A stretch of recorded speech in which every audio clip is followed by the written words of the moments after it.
नमस्कार दोस्तों, मैं सत्यम मिश्रा आप सभी का अपने YouTube चैनल टीसी लर्नर्स में स्वागत और अभिनंदन करता हूं। दोस्तों जो भी अपडेट या जानकारी दोस्तों प्राथमिक शिक्षक भर्ती को लेकर दोस्तों आज जो अपडेट प्राप्त हुई दोस्तों प्राथमिक शिक्षक भर्ती को लेकर दोस्तों वो बहुत बड़ी अपडेट कर सकते हैं। जैसा दोस्तों उम्मीद किया जा रहा था कि जल्द ही आपको प्राथमिक शिक्षक भर्ती देखने के लिए मिलेगी, ठीक है। और सबके मन में यही था कि कब प्राथमिक शिक्षक भर्ती आएगी दोस्तों, हर तरफ यही था कि कब जल्द से जल्द प्राथमिक शिक्षक भर्ती आए दोस्तों। इसी में प्राथमिक शिक्षक भर्ती में दोस्तों एक शिक्षा मंत्री का बयान आता है दोस्तों कि प्राथमिक शिक्षक भर्ती की कोई ज़रूरत नहीं है क्योंकि उनके पास पर्याप्त मात्रा में शिक्षक छात्र का जो अनुपात है वो बराबर है, ठीक है दोस्तों। यही कहना चाहूँगा दोस्तों, हमारे शिक्षा मंत्री जी हैं दोस्तों, उनको कहाँ से पूरा डेटा मिल जाता है कि उनके द्वारा जब भी बयान जारी किया जाता है तभी एक ही बयान आता है कि शिक्षक छात्र अनुपात बराबर है, हमें शिक्षकों की ज़रूरत ही नहीं है। तो मैं दोस्तों यही कहना चाहूँगा कि जो बीएड और बीटीसी और डीएलएड के जो दोस्तों कोर्स है यही कोर्स ही बंद कर देना चाहिए, ठीक है। और जब जब इतना पढ़ने के बाद दोस्तों जब भर्ती ही नहीं आने वाली है या कह सकते हैं कि नौकरी नहीं मिलने वाली है दोस्तों, तो ये सब कोर्स करके क्या फ़ायदा। सबसे पहले इन सब जितने कोर्स हैं सबको बंद कर देना चाहिए, ठीक है। और दोस्तों जब भी शिक्षा मंत्री जी से पूछा जाता है कि शिक्षक भर्ती कब आएगी, पहले तो उनके द्वारा सिर्फ दो जवाब होता था कि एक होता था कि बीएड और बीटीसी का केस का जो मामला है वो कोर्ट में चल रहा है, ठीक है। और दूसरा क्या है, शिक्षक छात्र अनुपात बराबर हैं। तो उनके द्वारा जो पहले जो चीज़ ज़्यादा इंपॉर्टेंट दी जाती थी ये होता था कि शिक्षक भर्ती न देनी पड़े।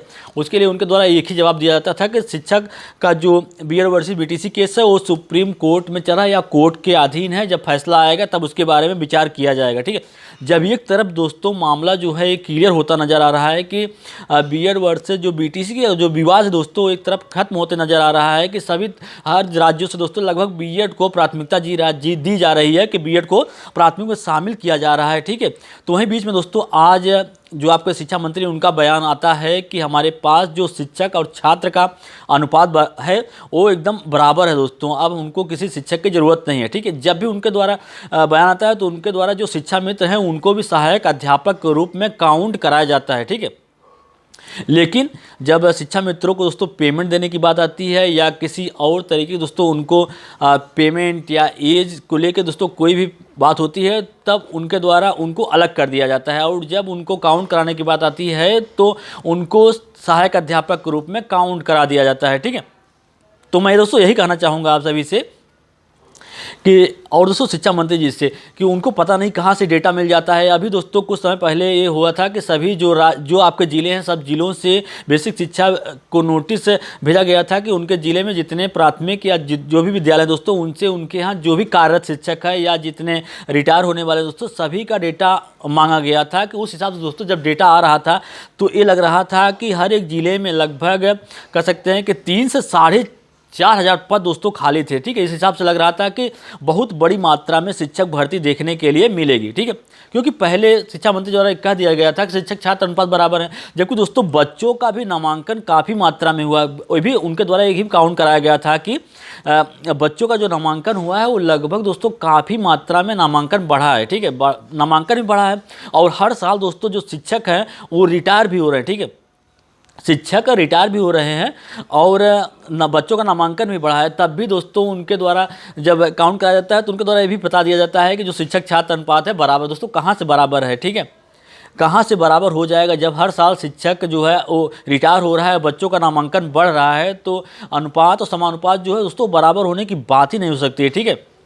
अब भाई भर्ती न देना हो तो एक अलग बहाना है कि भर्ती न देना चाहते हो तो उसका एक बहाना है कि किसी न किसी तरीके से भर्ती को टाला जाए। यही एक दोस्तों हो सकता है कि आगे इलेक्शन है, यही एक मुद्दा हो कि जब इलेक्शन जीतेंगे तो हम भर्ती निकालेंगे, ठीक है, ऐसा कुछ हो सकता है। लेकिन दोस्तों अगर ऐसा ही है दोस्तों तो मैं यही कहना चाहूँगा कि जो भी कोर्स हैं सब कोर्स आपको बंद करवा देना चाहिए। सब लड़के दोस्तों इतने ज़्यादा मात्रा में पढ़ लिख के हमेशा आप यूपी टेट सी टेट दोस्तों सब चीज़ करवा रहे हैं, लेकिन प्राथमिक शिक्षक भर्ती देने की जब भी बात आती है तो आपके द्वारा कोई न कोई बहाना करके टाल दिया जाता है। दोस्तों आप शिक्षा मंत्री दोस्तों आप बच्चों के बारे में नहीं सोचेंगे तो कौन सोचेगा। आपको दोस्तों सोचना पड़ेगा, ठीक है। बच्चे 4 साल से 5 साल दोस्तों कोई 3-3 4-4 साल से दोस्तों लगा हुआ है तैयारी में, और आपके द्वारा जब भी विपक्ष के द्वारा जब भी मांगा जाता है आपसे ब्यौरा कि आप बताइए कि प्राथमिक शिक्षक भर्ती क्यों नहीं दे रहे हैं तो आपके द्वारा कोई न कोई बहाना करके टाल दिया जाता है। दोस्तों आप